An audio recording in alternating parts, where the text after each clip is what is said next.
오늘 리플이 발표를 하나 냈습니다. 전북은행이 한국지방은행 가운데 처음으로 리플 페이먼츠를 도입한다는 내용입니다. 며칠 걸리던 국경 간 송금을 24시간 내내 몇 최서 몇 분 만에 끝내겠다고 했습니다. 한국은행이 리플의 결제망을 쓰겠다고 한 겁니다. 그러면 시장이 반응했을까요? XRP는 그날 장중 1달러 아래로 내려갔습니다. 이상하지 않으십니까? 은행이 들어왔는데 가격은 빠집니다. 올해 한국에서 나온 리플 파트너십이 이번이 세 번째인데 세 번 다 가격이 오래 반응하지는 않았습니다. 그래서 오늘은 이 질문 하나를 붙들고 가겠습니다. 왜 아무 일도 일어나지 않은 것처럼 보이는가? 미리 말씀드리면 아무 일도 안 일어난 게 아닙니다. 우리가 기대하는 방식으로 일어나지 않았을 뿐입니다. 그걸 설명하려고 오늘은 개발자들이 쓰는 용어를 하나 빌려오겠습니다. 은행이 결제망을 갈아타는 방식이 소프트웨어를 배포하는 방식과 놀랍도록 닮았거든요. 먼저 사실만 정리하겠습니다. 발표된 것은 이렇습니다. 전북은행이 리플 페이먼츠를 도입합니다. 대상은 수출입 기업, IT 스타트업, 그리고 온라인 콘텐츠 크리에이터입니다. 기업 고객이죠. 그런데 발표되지 않은 것이 훨씬 많습니다. 어떤 자산으로 정산하는지 밝히지 않았습니다. XRP인지, 리플의 스테이블 코인인 RLUSD인지요.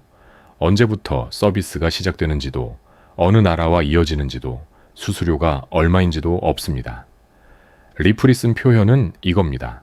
스테이블 코인 간 국경 간 결제를 거의 실시간으로 처리한다. 토큰 이름이 없습니다. 다만 하나는 분명히 하고 가겠습니다. 빠진 건 어느 토큰이냐지 블록체인을 쓰느냐가 아닙니다. 리플은 스테이블 코인으로 정산한다고 적었습니다. 레일 자체는 이미 정해진 겁니다. 그리고 저 문장을 한 번 더 읽어보시면 안에 질문이 하나 들어 있습니다. 스테이블 코인 간 결제라고 했습니다. 간이라는 말은 이쪽과 저쪽이 다르다는 뜻이죠. 원화 스테이블 코인에서 페소 스테이블 코인으로 보낸다고 해봅시다. 그 둘 사이에 회랑이 이미 깔려 있으면 바로 건너갑니다. 그런데 없으면 어떻게 됩니까? 이 질문을 기억해 두십시오. 오늘 영상의 절반은 이 질문에 대한 겁니다. 전북은행은 한국에서 외국인 금융을 가장 오래 해온 은행입니다. 2016년 12월에 외국인 근로자를 위한 금융 패키지를 내놓은 게 시작이었습니다. 2023년에는 은행권 최초로 외국인 대상 대출과 전자금융을 열었고 2024년 9월에는 역시 은행권 최초로 외국인 전담 고객센터를 만들었습니다. 지금 이 은행에는 베트남과 캄보디아를 비롯한 17개국 출신 전담 직원이 40명쯤 일하고 있습니다. 수원에 있는 외국인 금융센터는 네팔, 미얀마, 방글라데시, 캄보디아, 스리랑카, 필리핀까지 18개 나라 고객을 상대합니다. 그리고 이 고객들이 은행에서 자주 하는 일이 뭐냐면 본국으로 돈을 보내는 겁니다. 숫자로 보겠습니다. 한국에서 일하는 외국인 근로자가 본국으로 보낸 돈이 2020년부터 2024년까지 5년 동안 176억 달러입니다. 우리 돈으로 약 25조 원입니다. 그리고 이 회랑들이 어떤 회랑이냐면 기존 국제 송금 체계가 가장 비싸고 느리게 처리하는 구간입니다. 금액은 작고 횟수는 많고 상대 나라의 금융 인프라는 얇습니다.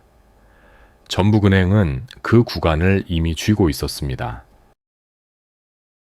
그런데 여기서 한 겹이 더 있습니다. 2016년 8월 전북은행이 캄보디아의 한 은행을 자회사로 편입합니다. 프놈펜 상업은행입니다. 지금은 캄보디아에 진출한 한국계 은행 가운데 순이익 1위가 됐습니다. 한국에서 일하는 외국인 근로자 가운데 비전문 취업 비자로 들어온 사람을 나라별로 보면 캄보디아와 네팔이 각각 4만 7천 명으로 가장 많습니다. 그러니까 그림이 이렇게 됩니다. 돈을 보내는 쪽에 전북은행이 있고 받는 쪽에 같은 그룹의 은행이 있습니다. 여기서 하나 더 말씀드리겠습니다. 캄보디아 중앙은행은 2020년 10월에 바콩이라는 국가 결제망을 만들었습니다. 블록체인 기반입니다. 그리고 그 바콩에 참여하는 한국계 은행 명단에 프놈펜 상업은행이 들어 있습니다. 받는 쪽은 이미 블록체인 결제망 위에 올라가 있다는 뜻입니다. 분명히 해두겠습니다. 이번 발표의 대상은 기업 고객이고 회랑도 공개되지 않았습니다. 지금 말씀드린 건 계획이 아니라 조건입니다. 다만 이런 조건을 갖춘 은행이 한국에 몇 곳이나 될지는 생각해 보실 만합니다. 이 대목에서 꼭 나오는 질문 하나를 짚고 가겠습니다. 이게 스위프트를 건너뛰는 거냐는 질문입니다. 그런데 답을 드리기 전에 질문 자체를 한번 손봐야 합니다. 많은 분들이 스위프트와 리플을 같은 줄에 세워놓고 둘 중 누가 이기냐고 물으십니다. 그런데 이 둘은 애초에 같은 층에 있지 않습니다. 권투로 치면 체급이 다른 게 아니라 한쪽은 링 위에 있고 한쪽은 심판석에 있는 겁니다. 스위프트가 무엇을 하는 곳인지는 저희가 ISO 2002 편에서 우체부에 비유해 한 번 뜯어봤으니 오늘은 결론만 가져오겠습니다. 스위프트는 돈을 옮기지 않습니다. 메시지를 나릅니다. 은행이 아니고 고객 자금을 보유하지도 않고 정산도 하지 않습니다. 이건 제 주장이 아니라 스위프트가 스스로 설명하는 방식입니다. 200개 나라, 10,000에 넘는 금융기관을 잇는 메시지망이죠. 그러니까 스위프트와 리플을 굳이 비교하려면 리플에서 메시징 부분만 떼어내서 붙여야 맞습니다. 그런데 리플이 실제로 건드리는 건 그 아래층입니다. 아래층에는 코레스 은행들과 각 나라의 결제 시스템이 있습니다. 미국의 패드와이어, 유럽의 타겟2 같은 것들이죠. 한번 따라가 보겠습니다. 뉴욕의 은행이 도쿄의 은행으로 100만 달러를 보낸다고 해봅시다. 먼저 메시지 한 통이 갑니다. 코레스 은행이 그걸 읽고 뉴욕 은행의 노스트로 계좌에서 100만 달러를 뺍니다. 그리고 다시 메시지를 만들어 일본 쪽 코레스로 보냅니다. 일본 코레스가 도쿄 은행 계좌에 넣고 확인 메시지를 되돌려 보냅니다. 돈이 태평양을 건넌 게 아닙니다. 장부가 4번 고쳐 적힌 겁니다. 그러니까 우리가 며칠씩 기다리는 이유는 메시지가 느려서가 아닙니다. 메시지는 몇 초면 갑니다. 느린 건 장부를 고쳐 적는 손해계수입니다. 이것도 제 해석이 아닙니다. 은행 쪽에서 직접 하는 말입니다. 해외 외환 결제 병목은 스위프트가 아니라 여러 중개은행을 거치는 반복적인 결제와 검증 절차라고요. 숫자 하나만 보태겠습니다. 노스트로 계좌 이야기입니다. 은행은 거래하는 통화마다 상대 나라 은행에 돈을 미리 넣어두고 유지해야 하죠. 그렇게 세계에 흩어져 잠들어 있는 돈이 27조 달러가 넘는 것으로 추정됩니다. 통화가 하나 늘면 계좌도 하나 늘어납니다. 리플이 겨누는 건 우체부가 아닙니다. 장부를 고쳐 적는 손들입니다.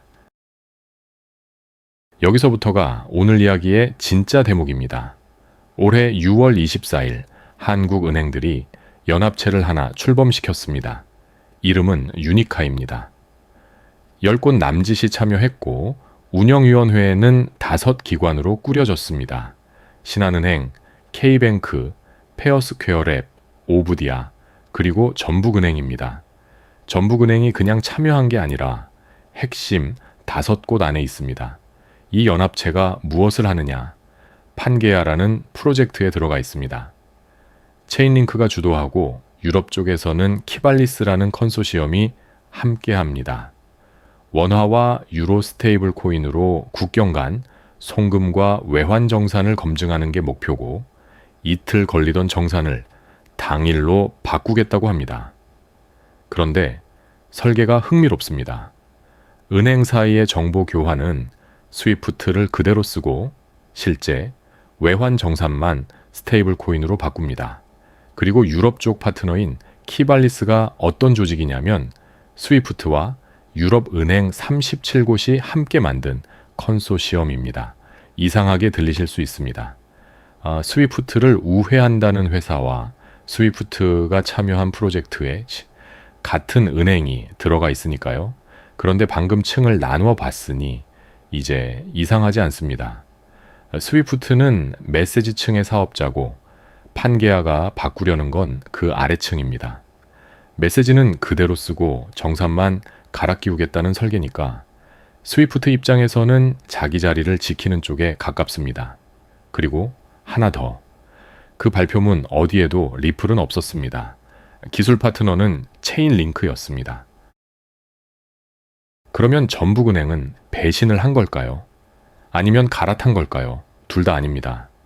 은행은 원래 이렇게 움직입니다. 새 기술이 나오면 하나를 골라서 갈아타지 않습니다. 배선을 두 줄 깔아두고 어느 쪽에 물이 흐르는지 봅니다. 6월에는 스위프트를 남기는 설계에 발을 넣었습니다. 8월에는 중개은행을 걷어내는 설계에 발을 걸쳤습니다. 둘이 모순이 아닙니다. 둘 다 아직 답이 안 나온 실험이고 답이 안 나왔을 때 은행이 하는 합리적인 행동은 둘 다 해보는 겁니다. 그러니까 많은 분들이 상상하시는 그림, 어느 날 은행이 스위프트를 끄고 리플을 켜는 그림은 일어나지 않습니다. 대신 다른 일이 일어납니다. 두 배선 중 한쪽에 트래픽이 조금씩 늘어납니다. 그럼 어느 쪽에 늘어날까요? 그 답은 의외로 통화의 개수에 달려 있습니다.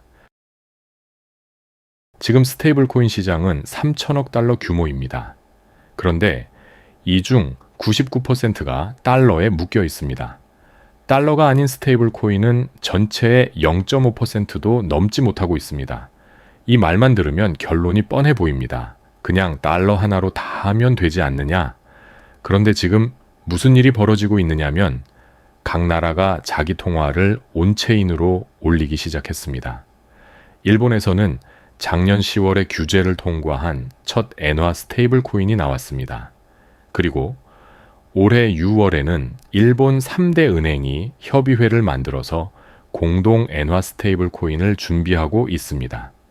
목표 시점이 내년 3월입니다. 유럽도 마찬가지입니다.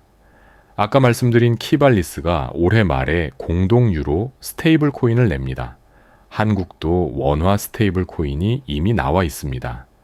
세계 준비 통화가 13조 달러쯤 되는데 그중 40%가 넘는 몫이 아직 온체인에 거의 아무것도 없는 통화들입니다. 그 자리가 비어 있다는 뜻이고 비어 있으면 채워집니다. 여기서 셈이 하나 필요합니다. 통화가 5개면 서로 직접 이을 때 필요한 연결은 10개입니다. 10개면 45개가 되고 20개면 190개가 됩니다. 통화 하나가 늘 때마다 연결은 그보다 훨씬 빠르게 늘어납니다. 이 조합 폭발은 저희가 예전에 장부를 가지고 한 번 다뤘죠. 결론은 같습니다. 전부를 전부와 직접 잇는 방식은 어느 순간 감당이 안 됩니다. 그래서 필요한 게 가운데 서는 자산입니다. 모두와 직접 연결하는 대신 하나를 거쳐가는 구조죠. 그런데 여기서 아이러니가 하나 나옵니다. 판게아에서 전북은행과 같은 편에 앉아있는 키발리스가 올해 말에 유로 스테이블 코인을 냅니다. 유럽 은행 37곳이 함께 만드는 코인입니다. 그러면 원화 스테이블 코인과 유로 스테이블 코인 사이는 무엇이 있습니까? 답이 2개 나와 있습니다. 판게아의 답은 연결입니다. 체인링크가 서로 다른 체인과 코인 사이에 길을 놓고 시세를 실시간으로 물어다 줍니다. 그 위에서 페어스퀘어 랩이 다통화 유동성 엔진을 돌리고요. 그런데 여기서 하나를 짚어야 합니다. 연결 프로토콜은 길을 놓는 기술이지 돈을 만들어내는 기술이 아닙니다. 원화 코인을 유로 코인으로 바꾸려면 누군가는 저쪽에 유로를 들고 있어야 합니다. 길이 아무리 좋아도 그건 해결되지 않습니다. 그래서 이 방식은 통화 수만큼 재고를 들고 있어야 합니다. 어디서 들어본 구조 아닙니까?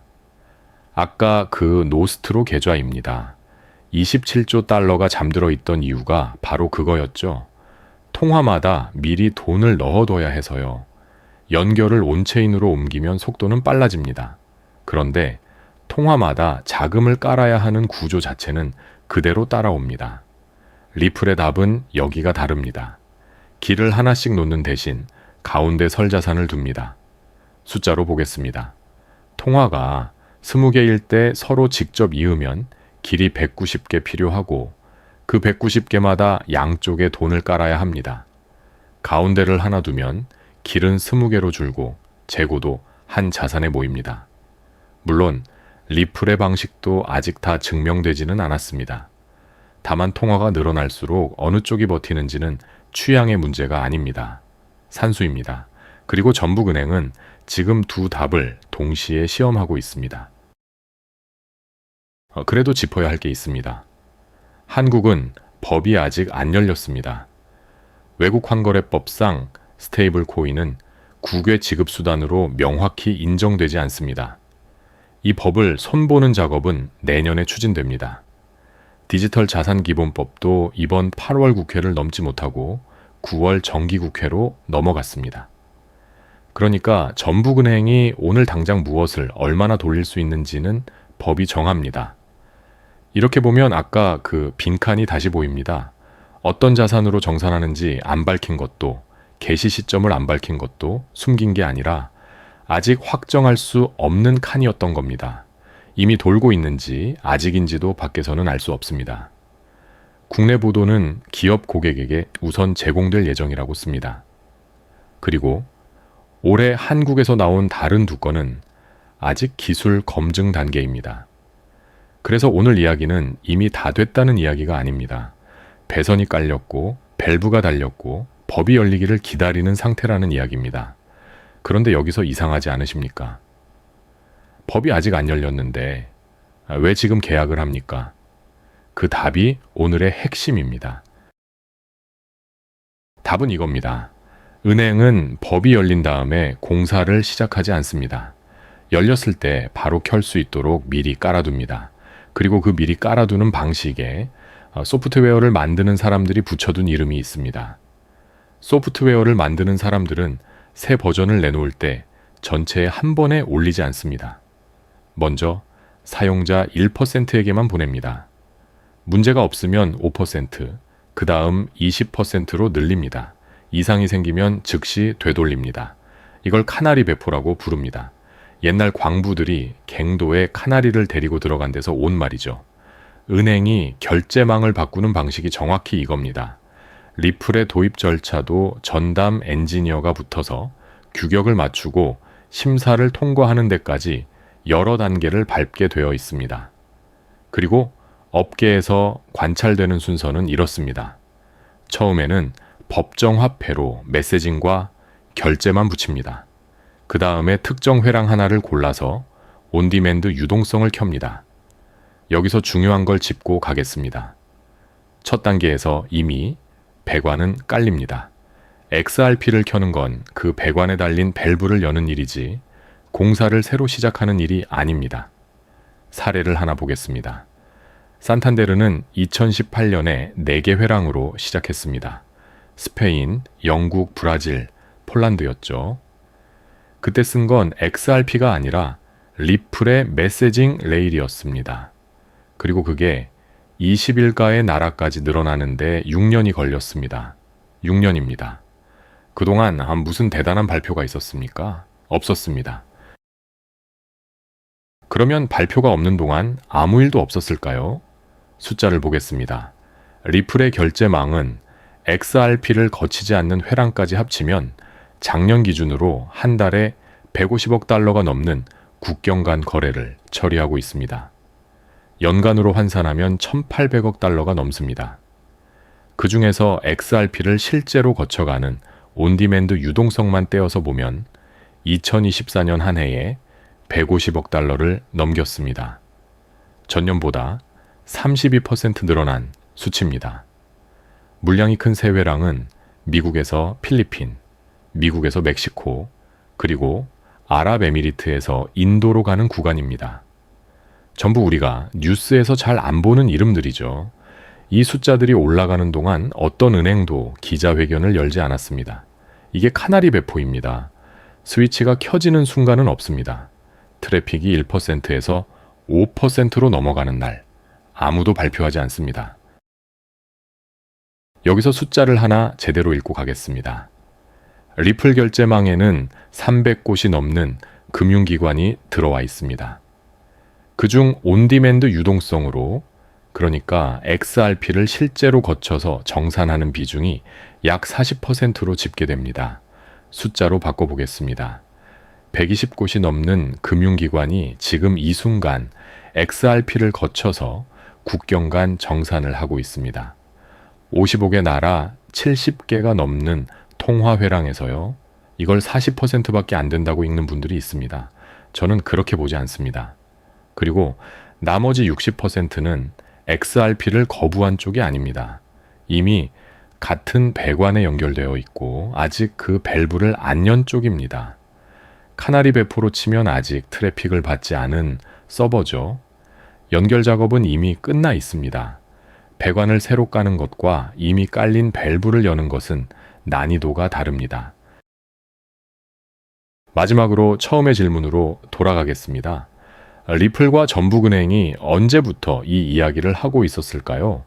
계약서에 서명하고 전산을 연동하고 심사를 통과하는 데 걸리는 시간을 생각하면 오늘이 시작일 리는 없습니다. 그런데 저는 비밀 계약 이야기를 하려는 게 아닙니다. 그럴 필요가 없거든요. 전북은행의 이름은 이미 6월에 공개돼 있었습니다. 유니카 운영위원회 명단에요. 숨겨져 있던 게 아닙니다. 공개돼 있었는데 아무도 그 명단을 안 읽었을 뿐입니다. 저희가 지난 영상들에서 계속 드린 말씀이 이겁니다. 서류를 보십시오. 공시를 보고 채용 공고를 보고 이제는 컨소시엄 명단을 보십시오. 발표는 언제나 마지막에 옵니다. 스위치가 켜지는 순간을 기다리는 사람은 그 순간을 보지 못합니다. 그때는 이미 켜져 있을 테니까요. 1%에서 시작해서 조용히 올라갔을 테니까요. 가격은 기능의 그림자입니다. 오늘 그림자가 흐린 건 물체가 없어서가 아니라 아직 조명이 1%만 켜져 있기 때문입니다.